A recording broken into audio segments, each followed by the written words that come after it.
Hello. Well, I've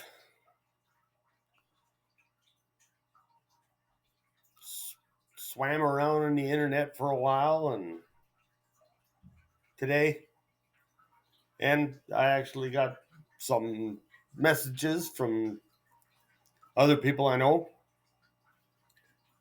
And one of the things that caught my eye was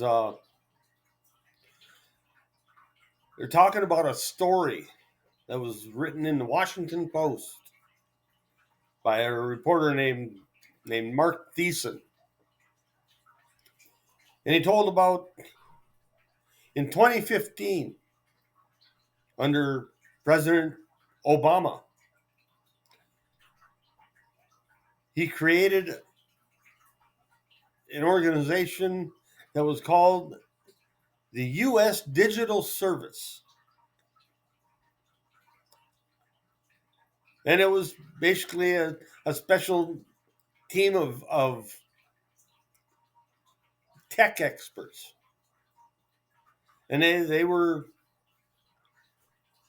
sent out amongst the different agencies, and their their purpose was to find outdated computer systems and fix them.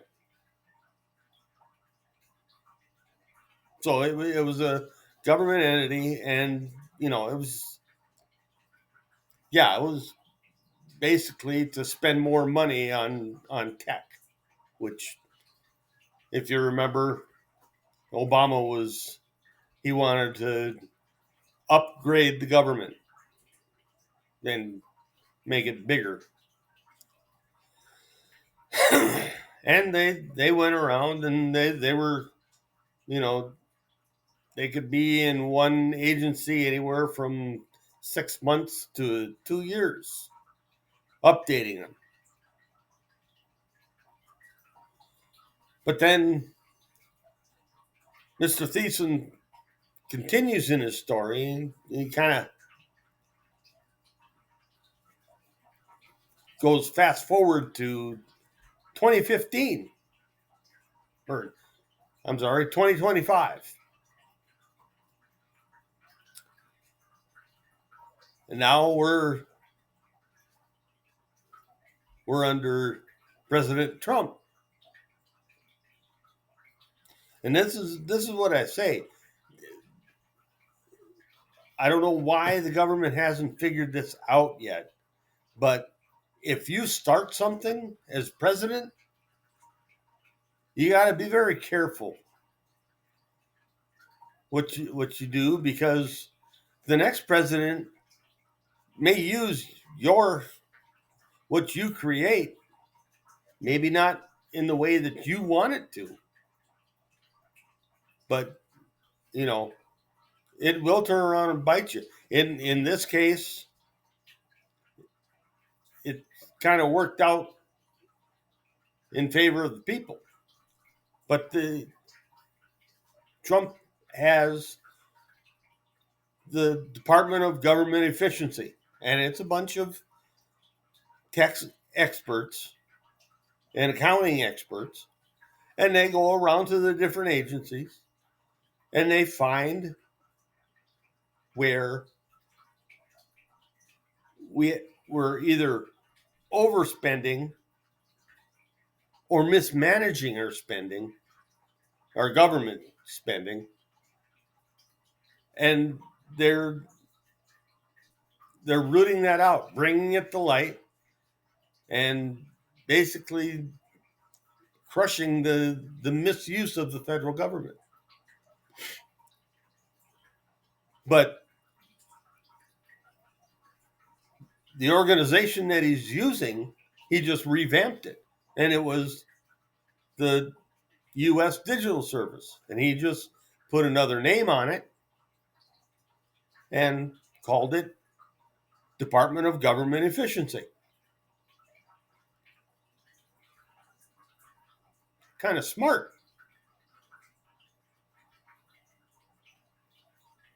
People have been worried about his intelligence and whether he's fit for the job and all this crap. Well, so far he's been one step ahead of the Democrats, and they're not happy about that, especially when he uses one of their shining lights, Obama's creation, to actually root out their incompetence.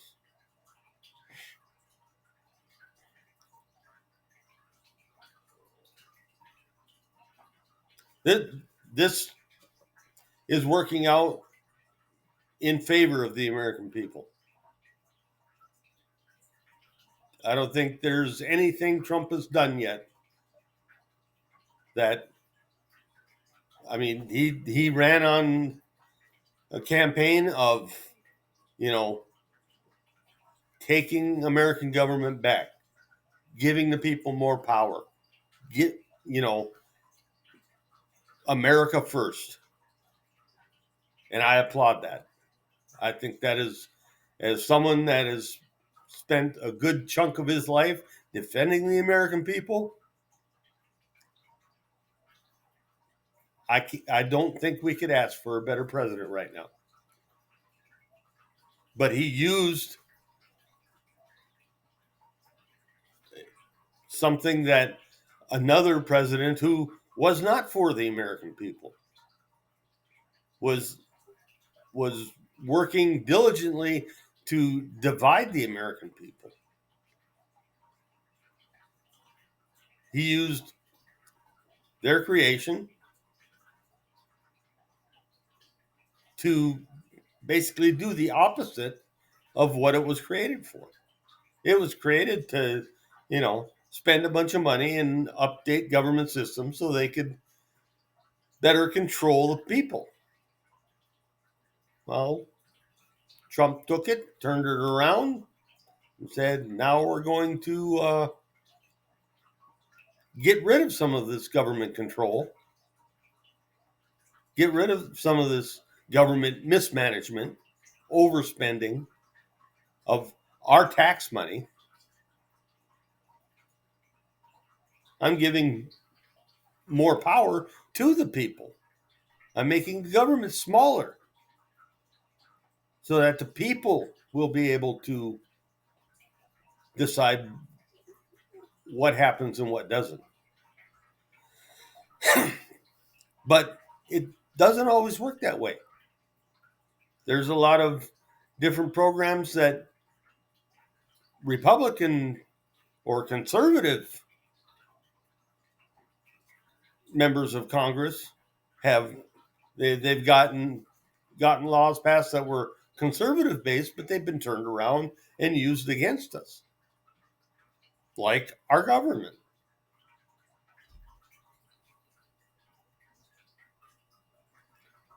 See, the government is not supposed to be the government and people dichotomy.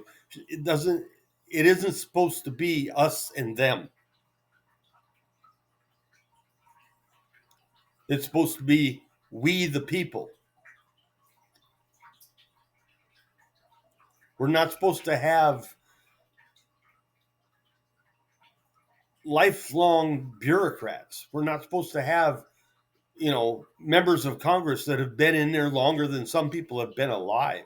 That wasn't the purpose. The purpose was so that every citizen would be able to go to Congress, would serve a 2, 4-year, 6-year term, and then they'd go back and continue their lives. It was meant so that it'd be rotating. But we've got members of Congress that have been in there longer than I've been alive. And I'm old.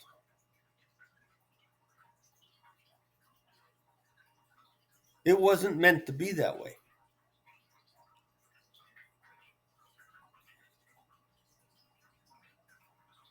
The less government involvement we have in our lives, the better off we seem to be. We still need the rule of law. and that is one of the things that the federal government and the state government, they're supposed to work together, because a state can't pass a law that's going to be contrary to the Constitution. Our law enforcement has to be able to work together, not in spite of.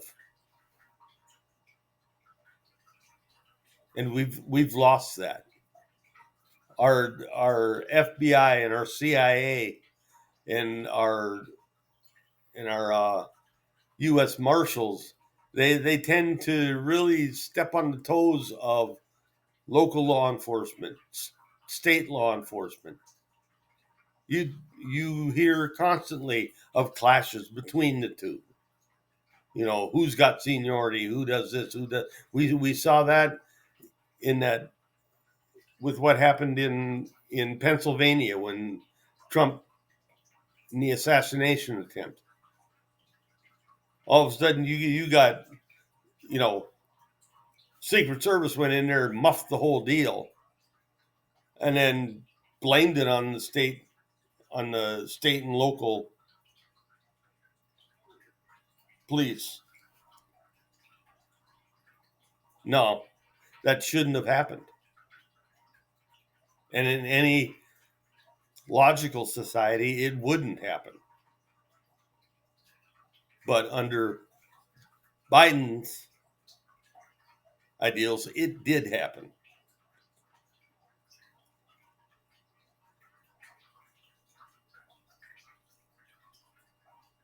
Be careful.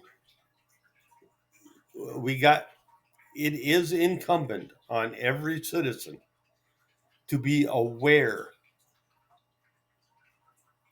especially in this digital age, in this high-tech age. It's incumbent on us to be aware. You know, we may vote these people into Congress or into their specific office, but we have to do due diligence to ensure that they are doing the task for which they were voted in for.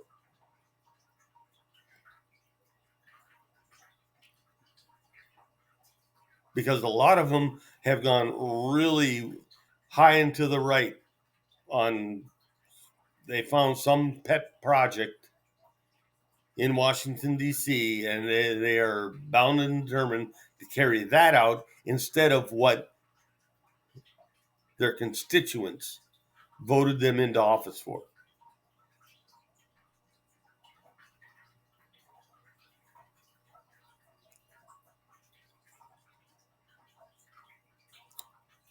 Luckily, the DoGE, it worked out for our favor because we have a president that's looking out for our favor. But the next one, we might not be that lucky.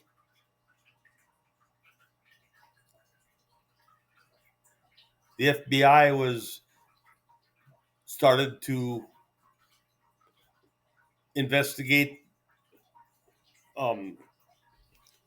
mobsters in the 30s.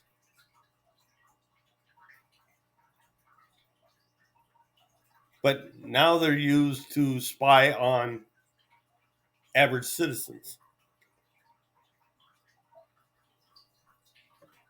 It's been corrupted. It's been misused. It's been mismanaged and mishandled. Now we finally have a president that is trying to get a handle on it and put it back to the purpose that it was meant for. We still need the CIA. We still need the FBI. We still need law enforcement. That whole 2020 thing of defund the police, that needs to be put in the grave and filled in. We need the law enforcement, but we need our law enforcement to work for the people. And we need to get people in Congress who are working for the people. That's why I say term limits would be an excellent way to do that. If you know that you're only, you may run on this topic, but you only got 4 or 6 years to do it. Maybe more of our congressmen will focus on what their constituents want rather than get caught up in the whole swamp thing.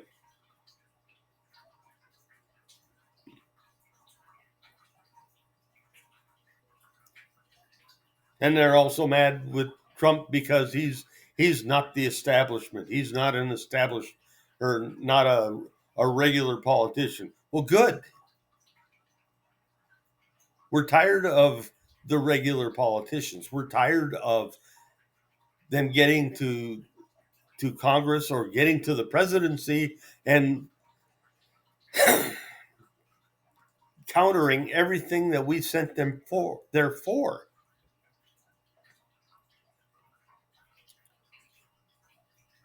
We need more people that they have a certain amount of time to do what they're sent there for, and then they go on and step aside and let somebody else step into it.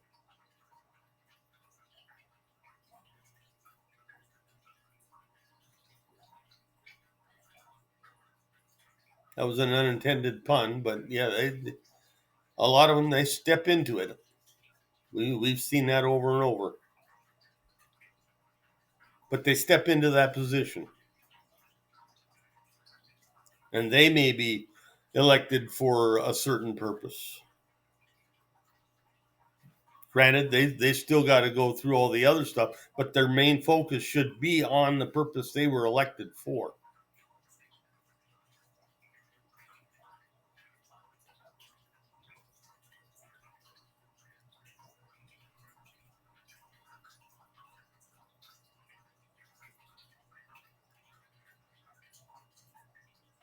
I'm glad we're getting back to being a meritocracy again.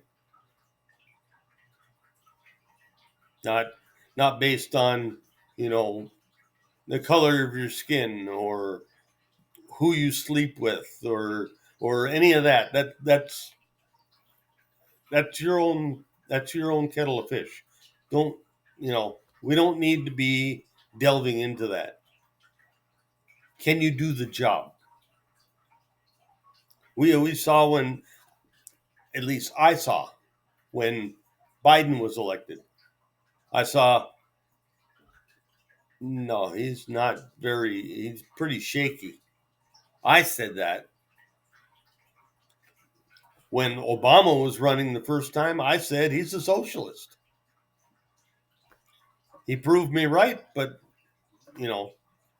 that didn't matter. It wasn't whether or not he could do the job. Well, he did the job of a socialist,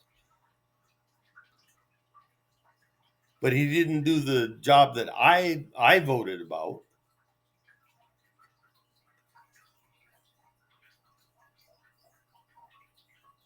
And I was saying that back when Obama first ran. We have, I cannot express it enough. It is up to us, because no one's going to do it for us. I mean, everybody's got their own point of view, and they're going to, some of them may do their due diligence. Whatever your personal agenda would be is what you got to do your due diligence on.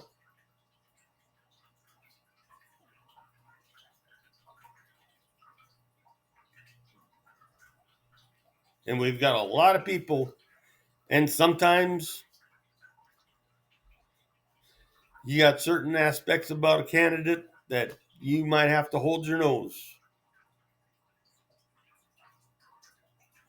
But that's when you have to decide what what your core issue is. Is it on abortion? Is it on freedom of choice? Is it on the right to bear arms? Is it, you have to decide what you are voting for. And then find the candidate that best matches what you are voting for, what you believe, and they may have a different point of view over here than you,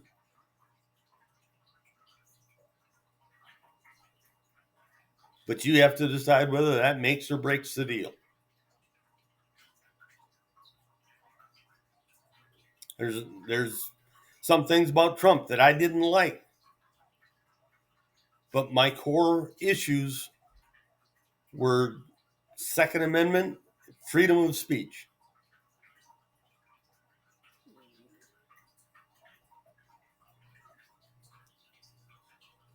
And he got in the White House, and I'm happy.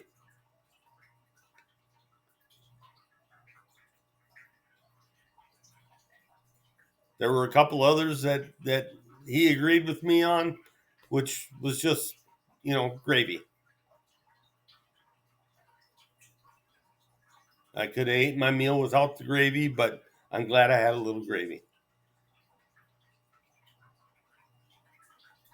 Vaccine mandates, I kind of just pushed them off the plate.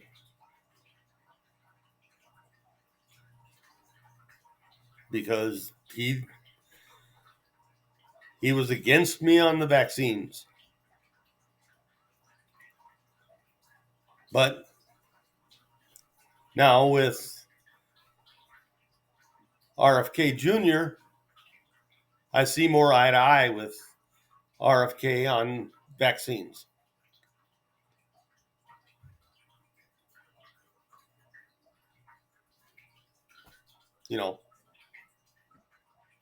But you gotta be diligent. You gotta do your research. You gotta, number one, you gotta have your values. Find out what your values are. Do research to improve your values, to improve your ability to articulate those values. And do your research to find the candidate who best exemplifies your values. And then vote accordingly. Being a citizen is not a job to be taken lightly. And that's one job that all of us have. We don't get paid for it, but you'll probably work, if you do it right, you'll probably work harder at it than any other job you'll ever have. If you do it right. If you want to just sit back and let the world turn, well, then you're just going to end up dizzy.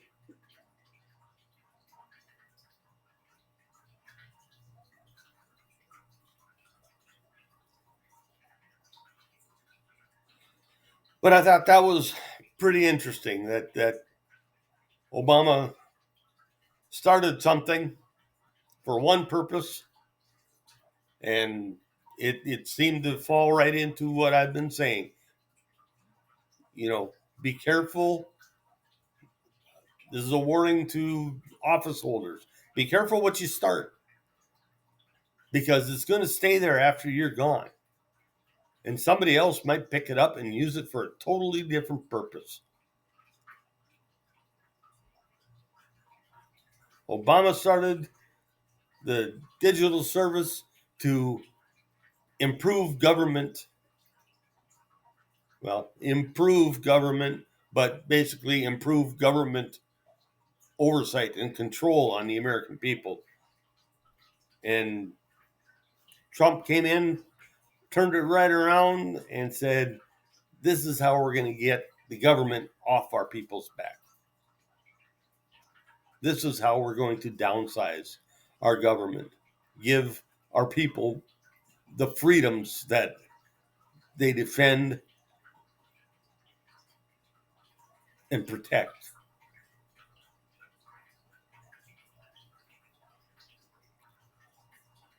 And I was kind of interested that it was started by a Democrat president who wanted to improve government control over people, and was picked up by a Republican president and gave us a bunch of freedoms back. That was some rather delicious irony, if I may say so myself.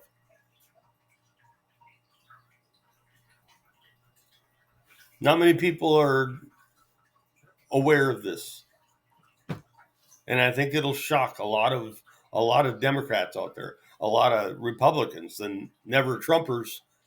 They're going to say, "What? Obama did that?" Kind of makes me chuckle sometimes.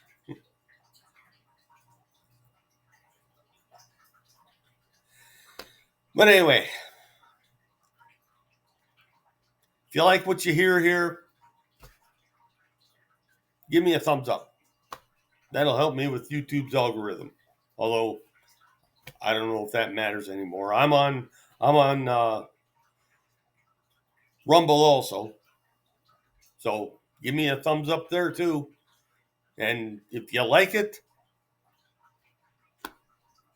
great.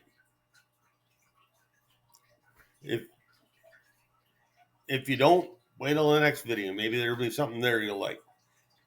But if you like what I'm saying, subscribe. I'm going to keep doing this as long as I'm able to. I like looking at this stuff. Obviously I like voicing my opinion. And maybe I can make a little cash on the side. I'd love that too. I could always use it. I don't know about TikTok yet. That depends on whether they, get somebody in America to buy it. I'm not. Right now, it's too sketchy of a proposition. Probably a lucrative proposition, but it's still a little bit sketchy for me. Well, we'll see what happens in the near future. But yeah, like, subscribe, give me comments. Tell me what you like, what you don't like, what you disagree with, what you agree with. That's the only way I can know how I'm impacting people. If I'm impacting people. I'd love to keep doing this. But if I'm just gonna, I notice on Rumble I've had like 2,600 views. YouTube I've had 55. I guess I'm not as tasty to the YouTube algorithm. I sort of knew that going into it. But like, subscribe, give me comments. Let me know how you feel. That's what freedom of speech is all about. I can voice my opinion, and you can let me know what you think. That's dialogue. That's debate. That's what this country was founded on. So I'll sit here and wait for the masses to let me know how they feel. And until the next time, I guess I'll just say Semper Fi.